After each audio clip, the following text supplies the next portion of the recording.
Oh, here we go. Bouncing bridges and crawling. Some of my favorite things. Nomenclature, very important. Bouncing is distinct from hopping. Bouncing is connected to the ground. Hopping is just off the ground. Okay. We're not quite ready for hopping. Okay. We're going to start at bouncing, start building that extensibility in your ankle and load tolerance for impact in your knees. We need to do a lot of bouncing first before we can get to the hops. Okay, so tons of variety that you can insert into your bouncing, but the main goal that we're looking for is for you to be able to just hold a neutral bounce for up to 2 minutes, 2 full minutes with no pain, no issues. Obviously some fatigue, but not a crazy amount. You can do 2 minutes and it's not a big deal. That's the goal.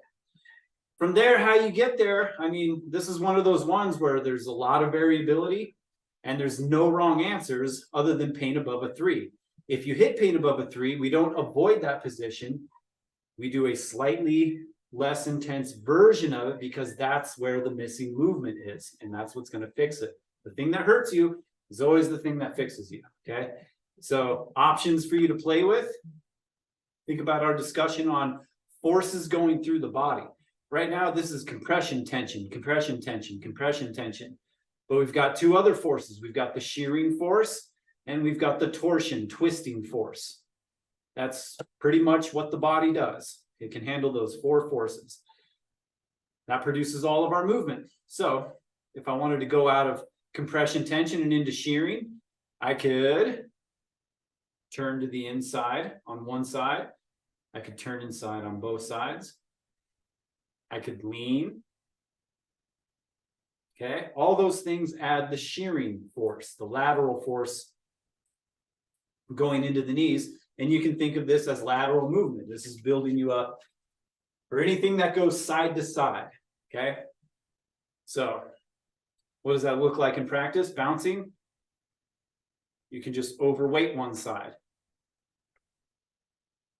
Okay, you can turn your knees inward just slightly, just slightly. Start turning on the interior chain. The stronger these are, the more supported these are in one of its most vulnerable positions. Okay, you can turn your hips to the outside. It's going to put more force on the outside of your knees. Now it's kind of like a bouncing horse stance. Okay, it's all good. Ankles, you can pronate and supinate, which looks a lot like turning your knee in and out. You can see on this one, my foot's not really doing much, whereas now I'm exaggerating that position. Got to be really careful with this though.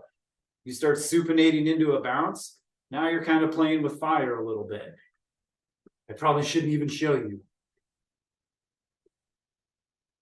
But it's all good, Michael. You understand how all this works now. You just start doing things very gently, see how the tissues respond. And if you hit a weakness or a pain spike, guess what? You found your missing movement. Now that you need to find a way to concentrate on that. But seriously, you could just stand here and bounce. And that would be a great practice. But you need some variety, okay? You can split. You can pivot. That starts adding the rotational forces. Okay, split bounces. You can start walking and bouncing, okay? Start using locomotion. Get that rhythm. There's no wrong answers. Play a game. Play with the ball. Distract yourself while you bounce. No wrong answers. Whatever you come up with, just build up that bouncing mechanic. Okay, I think that's enough.